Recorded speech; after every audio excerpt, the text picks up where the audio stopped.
Hello and welcome back to the History of Godzilla. This is part 4, or part 5 if you're really going for the parts.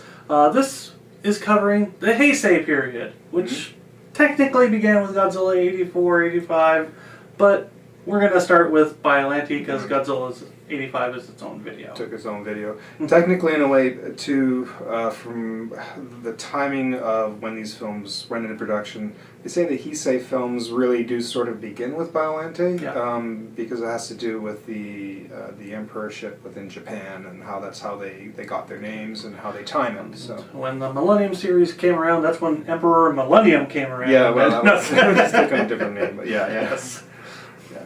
Yeah, no, this was sort of the comeback film for the 90s. I mean, what a film it is. Yeah, I mean, some of you said you could almost take all the Heisei films and just make one gigantic long movie out of it, because it's the only... They're all interconnected. Yeah, the only series out of the whole set of movies that actually do all kind of interconnect. They actually have some degree of continuity going between them.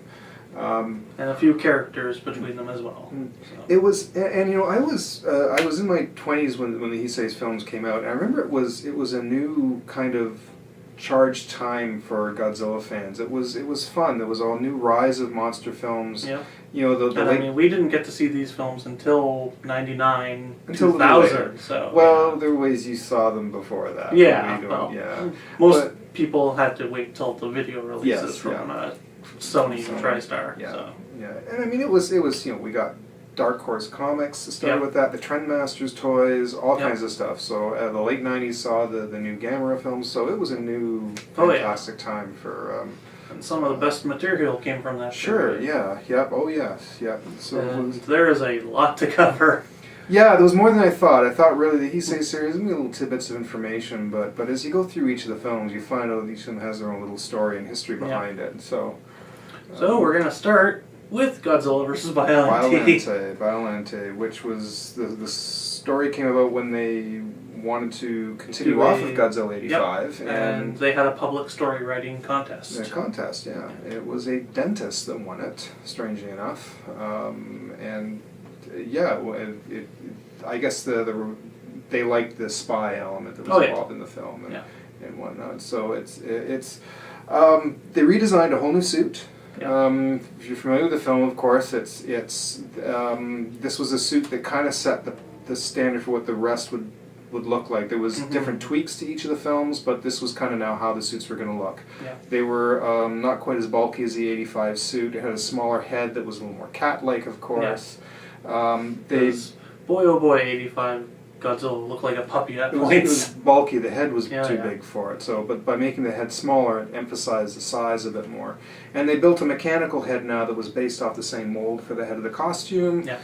That kept the consistency of the look instead of building a giant machine. Now they just had this mechanical head that's actually quite, if you watch it, it's actually really cool. It's quite articulate. It shows a lot of expression in the face. The eyebrows can move and everything. And so and of course, Kenpachiro Satsuma remained Godzilla through the rest of that series. Yeah. Let's see, because that was the suit. Let's see. Sorry, I'm going to check my notes. So this is, I mean, when he rises up out of Mount Bihara in this, I mean, they bring him back out of the mountain that he fell into in Godzilla 85. And from there, I guess that's what launched. Now, one of the interesting things is they used a new technology for lighting up the spines, which electrocuted Satsuma. That it was kind of the only film that actually did use a mechanical element that lit the back plates. Yeah, and they decided to go back to the visual effects and animate it later. Yeah, that was But they also developed two suits, which were the second one was to be cut in half, so that they could do the scenes where he's upright in the water, the waist high scenes, so that he didn't risk drowning, falling, and having it filled with water. So which proved to be much easier. They hired on Koichi Kawakita from Subaraya Productions. And he was brought in as the head of special effects after the success of his film Gunhead. Yes. Which is an interesting film in and of itself. I've never seen it before, but now I'm kind of curious to see this one. It's an odd one, to say the least, Visually, it looks great, but from a story standpoint, not so good. Mm. This also, in part of the continuity in this, to go back to this also introduced the psychic character of Miki Sagusa, who would remain a secondary character through the rest of the series. Despite all the other main characters changing, she would remain as a secondary character through the films. So, I guess, that was... And also saw the Super X2. Yep, Super X2, the second of 3 or 4 of them. Yeah. There was technically 3 Super X's, but I mean, each film had some sort of flying battle armored tank that would some sort. That would be eventually become Mogira in SpaceGodzilla. Sure. So, and the Garuda in Mechagodzilla. We'll get to those. Yeah. We'll get to those. Yeah, but so the suit was reused again for Ghidorah. They did make some tweaks in the body, because the body, if you look at the suit, is a bit bigger in Godzilla vs King Ghidorah, where it's a little more sleeker, but the head, you can see, is the same. The eyes are dark and still has that very squinty-eyed cat look to his face that was emphasized. The irises were darkened, which is why if on wide shots you can't see any white in the eyes. I guess going right into Ghidorah. Well, there's other things we can talk about. Oh, right, there's a few things we gotta... let's go into the sap that Biollante vomited on Godzilla. One of the things about that was that it permanently stained anything it touched. Yeah, not too many people know about that, was that whatever material they made out of, it was a huge mess on the set. And one of the bigger stories of this whole film was the lawsuit between Miramax and Toho for releasing the film. Now, basically, Toho filed a lawsuit for Miramax to pay them $500,000 to distribute the film. The lawsuit basically delayed the film 2 years for release in North America, and eventually the settlement had Miramax buying the rights and releasing the film to home video. That was... and the funny thing is, they kept it kind of quiet for a while, because we were sitting here, as fans, you're sitting here waiting for this, wondering what's going on, and they don't really kind of say anything. I mean, because they can't. And it's basically because Toho is greedy. Well, that's one of the reasons we don't get extras on the Godzilla discs either, because basically, Toho doesn't want that to happen. They don't. And I could never figure out why they held off. Yeah, I know. Like that, I mean, I've heard a lot of the commentaries, and they're really informative and interesting, and it would have been nice to have them on the discs. I don't think it would have taken much effort to get them translated, to get some of the back stuff, but no. Sorry, fans not allowed to have stuff. It's made just for us. But, alright, let's dive into Godzilla vs. King Ghidorah. Alright. As I said, the suit was reused again. Same suit that was used in Biollante. Well, for the most part, they made it somehow a bit bulkier. I don't know how they did that. I believe they cut one in half for water scenes. That was for the water scenes, which I think they already did have them. They did that for Biollante. I think so, yeah. But that's something I have to look into. We should know all this before we do. But some little details get around you. We'll escape us. The suit... Poor Satsuma took a beating in these things. He took a fall in this film. This is sort of a bit of trivia that most fans actually know, is that if you watch the scene where Godzilla's attacking the city at night and he's fighting off the tanks, and scene where his foot goes through the pavement and he falls over and collapses into like the subway part of the street and it all caves in. If you watch, the neck kind of bends. It's because his head is kind of inside the neck, and he actually hit part of the set, a brace that knocked him out cold. They had to rush him to the hospital, but they liked that particular take, and that's what you see in the movie. So when you see that happen, that's it. Satsuma knocked himself out cold in that scene. Yep, and this is also the first time Akira Ifukube came back since Mechagodzilla to score the film. It is. This was the return of Ifukube for this. I think it was his daughter that actually kind of talked him into it. Basically, it's the insistence of his daughter. Yes, So, come on, Dad. Yeah. Yeah, I guess.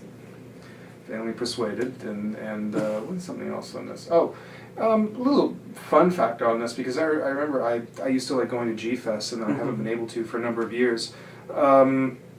One of the favorite guests that comes every year to G-Fest was Robert Scott Field, who is the M11 android. Yeah. He's always at G-Fest every year. And in one year they actually brought Koichi Kawakita in, and for fun they decided to run the movie Godzilla vs King Ghidorah without the sound, and instead he just gave a commentary on what he did for the effects, and they gave some sort of behind-the-scenes commentary on it, which unfortunately I wasn't there for that, but I heard it was actually a lot of fun. I'm just sorry I wasn't able to go to that one, but it's expensive to go these things.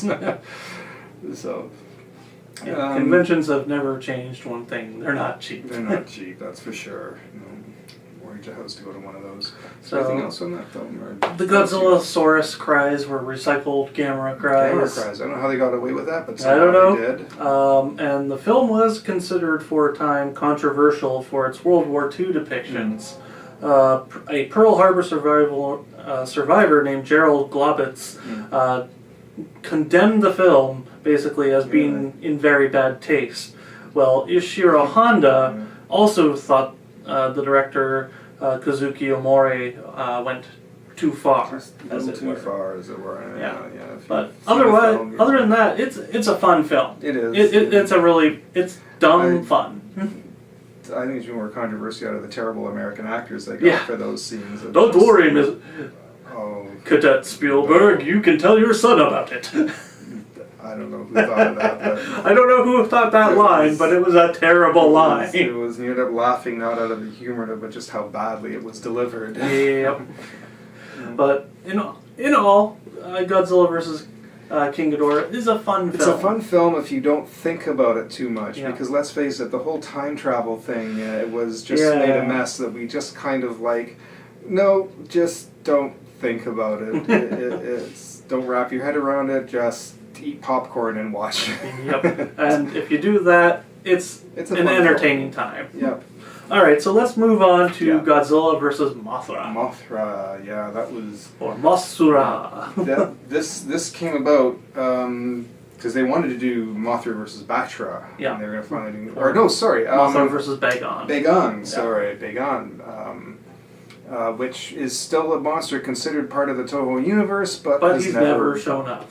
been in anything. So it did introduce the new monster Batra that would be like the dark Mothra. Yeah, there were also a hell of a lot of Indiana Jones references. Oh in yeah, this you film. can tell they were very influenced by Indiana Jones. Yeah. Each film seems to have an influence from an American American it's really film. weird. It is. Each one has its, because Ghidorah took a nod to with the Terminator. Yep. Of course, this one was Indiana Jones. So yeah, as it goes like this, you see all these strange nods to American films, but. One of the original stories for this one was originally Godzilla vs. Gigamoth, which actually used freeze rays that were later used in Godzilla vs. Destroyah. Yeah. It was. I think part of the reason they went with Mothra is because it was it was more popular with females, and it was able to bring in more female Which is probably audience. one of the reasons why it became the highest grossing of the Heisei series. A whopping, converted to American dollars at the time, would have been 20 million, which doesn't sound like a lot, but because considering it's just Japan. Yeah, and considering most Godzilla films are done on $5 to $10 million budget, it made back its budget. Sure. But it's you can definitely see nods to the original Godzilla versus the Thing, or Mothra against Godzilla. There are so many callbacks. The villain, the sidekick, and the horn-rimmed glasses down to the whole look and everything, and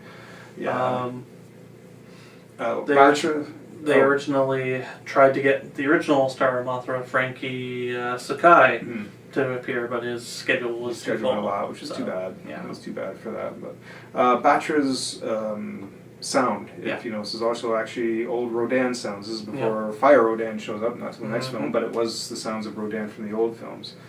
They had to remake a new suit for this because the Biollante suit used for Biollante and King Ghidorah went missing. Yep. It was stolen, which delayed the film, and it was found badly damaged in a ditch somewhere. apparently by a lake. So they basically used some of that suit, still what's left of it, for battle scenes where it could get destroyed and not have much worry about it. Yeah. A little extra little trivia bit too is that the scene where Batra destroys the temple is the same temple out, what was it called? Asu Kanon Temple in Nagoya. So he attacks Nagoya as a nod to the original Mothra against Godzilla. Yeah. And actually fans were actually kind of a little annoyed that it was Batra that destroyed the temple, because in the original they it wanted was to see Godzilla destroy it again. So that kind of didn't happen. But it just didn't work script-wise because he doesn't fight Batra until they're in the water. So there is some scenes where they met on land. I'm never sure if it was supposed to be in the film or if it was test footage, but you can find it on YouTube. Actually, there's footage of Godzilla fighting Batra actually on land in the city. Yeah. This was the final film that Ishiro Honda actually visited the set for before his death. Before he died, because he was asked to do the following film for Mechagodzilla, but he was too ill. He had to turn it down. Yeah, which was unfortunate. But what was the other little tidbit point on that one? I think Mothra. The roar. They changed Godzilla's roar. They went back to the '60s style roar as opposed to the new. I'm not sure why they did that. There was also an alternate ending that would have seen Godzilla get trapped by Mothra in a force field in the underwater ruins of the Cosmos civilization, which apparently kind of looked like Stonehenge. Which I think actually would have been kind of cool. That would have been an interesting ending. Would explain why Godzilla didn't come back right away. I always thought after he gets dumped in the water, it's like, he could just swim back. They're like, yay! And I always think, you can just turn around and come back. Wait a minute. Hey, wait a minute, he's coming back. But no, that would have kind of given some explanation of why he just sort of didn't. But this film also won 5 awards at the Japanese movie awards, which I don't think was the Japanese Academy Awards at that point. Version? Oh, okay. But it won for Best Leading Actor, Newcomer, Music Score, and Best Supporting Actor. Which is pretty good for for a giant monster movie. Yeah. So, all right, rolling along. We're up to Godzilla vs Mechagodzilla, which most people are familiar with as Godzilla vs Mechagodzilla 2, which actually is not a sequel to anything prior. It was because they wanted to separate it from the '74 Mechagodzilla because they thought Western audiences wouldn't get it. Which if you're not a big fan or you're not following it, it could be confusing. You wouldn't understand why there's 2 Godzilla vs Mechagodzillas. So I can kind of understand it, but same thing with Mothra vs. Godzilla, why it's called Battle for Earth. Mothra and Godzilla in the Battle for Earth as opposed to... And originally this was supposed to be the final Heisei film. They kept saying that for 3 more films. This was mainly due to the upcoming film by Jan de Bont, which never came to be, and the passing of Ishiro Honda. Sure, and in that case, and then they were already starting discussions with Hollywood for, as you said, for the Jan de Bont film, so that they would start their own American series. And now, this was also supposed to be a remake of Kong vs. Godzilla. Yes, originally it was going to be King Kong. But Toho couldn't afford the rights, so then they tried to make Godzilla vs. Mechanicon, but again, rights issues, so they just decided on Mechagodzilla, which was the obvious thing.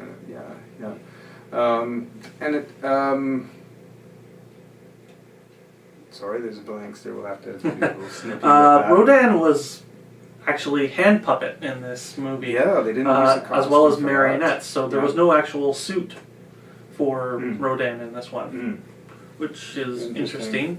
And of course, there was the Godzilla theme ride based on this film. So the theme ride came out of this 3D the film, Monster Planet of Godzilla. And you can also find that on YouTube. If you type that in on YouTube, you will find that actually. It's interesting, but you won't get to experience the ride part, but it's an interesting little tidbit nonetheless. And to go back earlier, suppose it was going to be the last film, that Godzilla was supposed to die in this. And I mean, there was a lot of different variances on the script. I mean, eventually, little Godzilla was supposed to take over as the new Godzilla.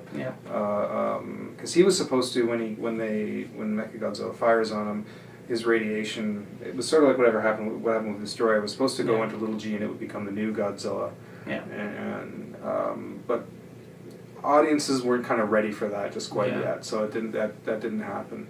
And of course the mispronunciation of Rodan. Rodan, which they finally Radon. is supposed to be Radon, which was called from the very beginning since the 50s, but it was in North America they changed it to Rodan. Yeah. Part of the reason is because there was a soap product named Radon, and they didn't want to get it confused. But no, in the dubbing actually of the Sony release, they actually call him Radon, which I thought was kind of unusual. They actually call him by the proper name. Yeah.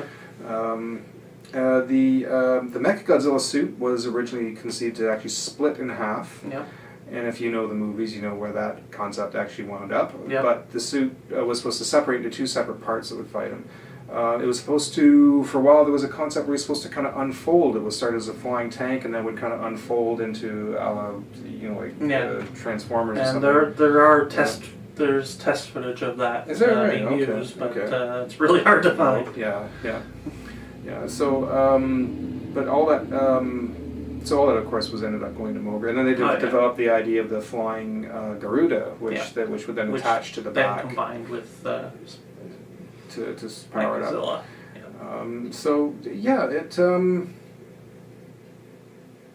It's also considered the best paced movie of the series. Quite honestly, it's a fun film. It is, and there's got a lot of action and good characters. It does. The battle scenes were spaced properly. I mean, there's not really a lot of downtime in it, where a lot of films have that. But we're about to come into a film with a lot of downtime. Let's go into SpaceGodzilla. Yes, we have to. Yeah, we do. I should be careful because there are a lot of people who actually really like There's a lot of people who love SpaceGodzilla. Yeah. And hey, more power to you. If you love it, great for you. Me personally, I find it one of the most boring of the Godzilla films. It is. There's some huge pacing problems. There's like little subplots that just go nowhere. That don't really connect to anything in the story. There's just no character development. No. There's no real good pacing in the film. Miki's the only... In fact, Miki is technically supposed to be the main character, but she's been a secondary character all the way through it. And now she becomes the main character, and it doesn't work. Yeah, and it doesn't... It falls flat. The whole Baby Godzilla thing, what they tried to do with that. And I mean, the first one looked great. Kawaki didn't like it, though. Yep, so they tried to turn it into a cartoon, which doesn't blink. And it just doesn't work. But his hope, though, was that he wanted the puffy baby Godzilla to be a spin-off TV series called Little Godzilla's Underground Adventures. And I think that's what led into the... I don't know if you've ever seen this very strange thing. Short-lived animated series? Not the end, but the one with the little puppets. Yeah. What was that called? Like Little Godzilla's Island or something like that? Yeah. Everybody's seen it. I know you've seen it out there. I'm just drawing a blank on the name of it at the moment, but it's creepy looking.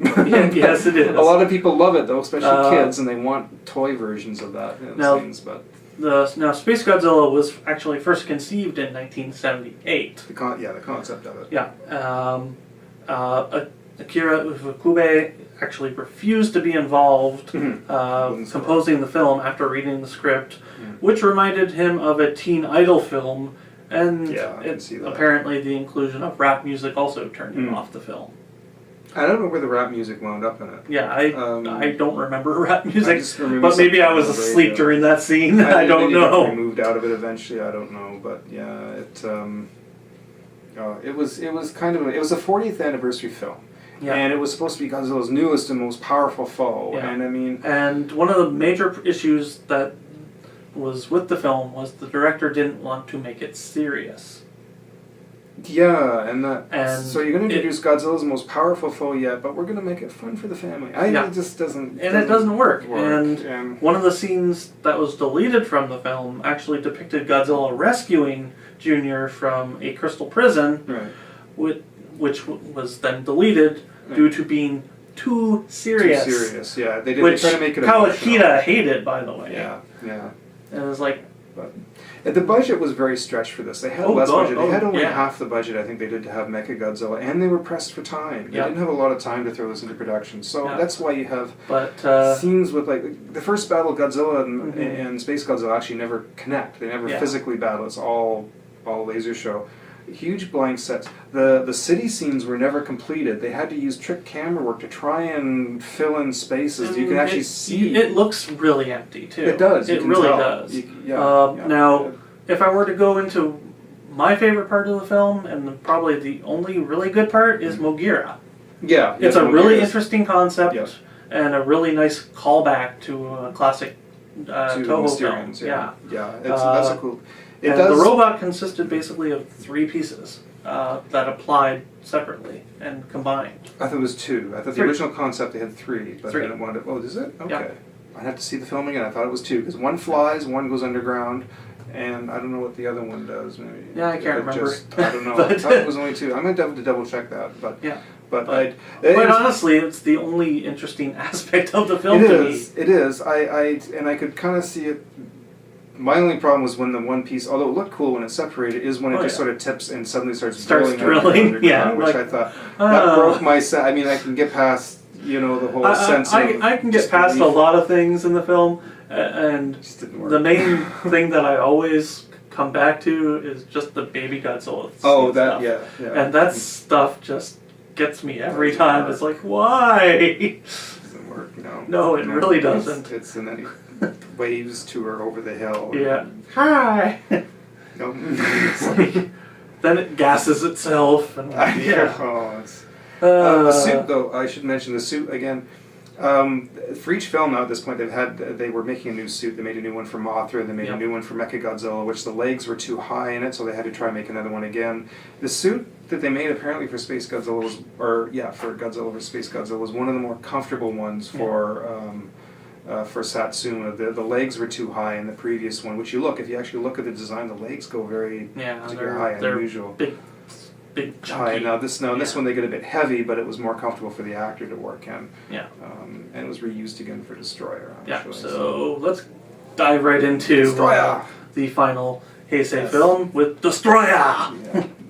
All right, so as you know, this was the final film to be scored by Akira Ifukube before his death in 2005.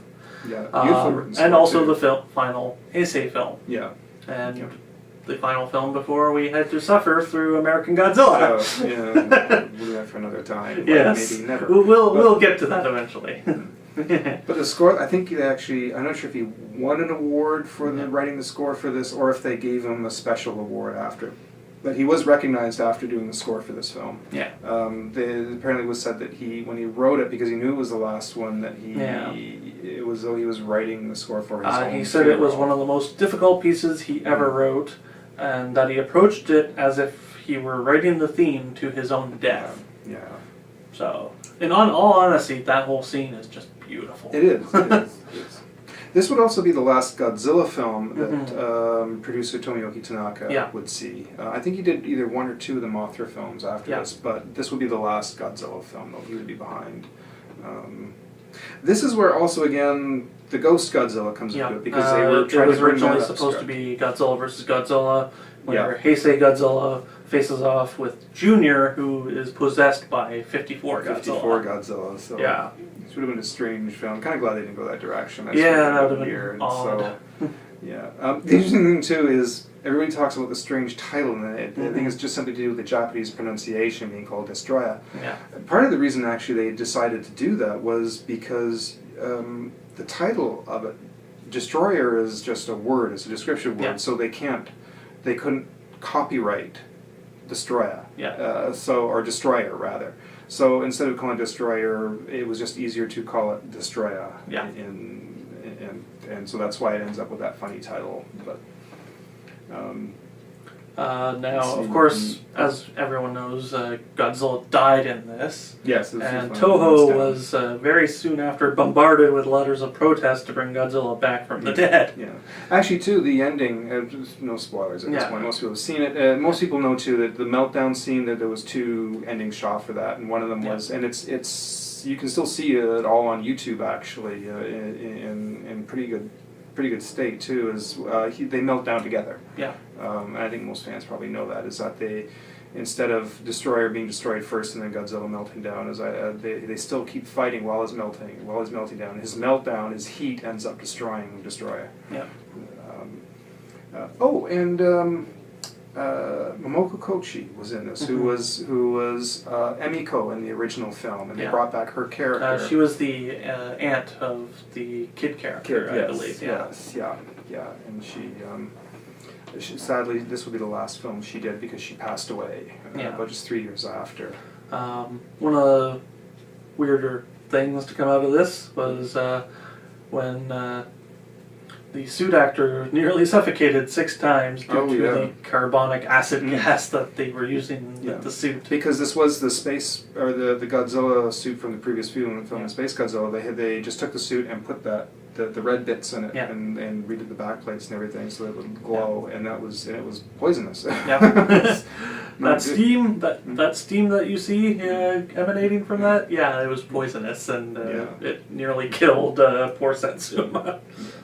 Oh, 2 things really quick I should add to this. One was the Bandai toys being used in this. A lot of the scenes of the mini destroyers, those were actually Bandai toys being used. I mean, the they had contract rights. And the full-size ones, every now and then you'll actually see the human legs just kind of hanging out of the bottom of them.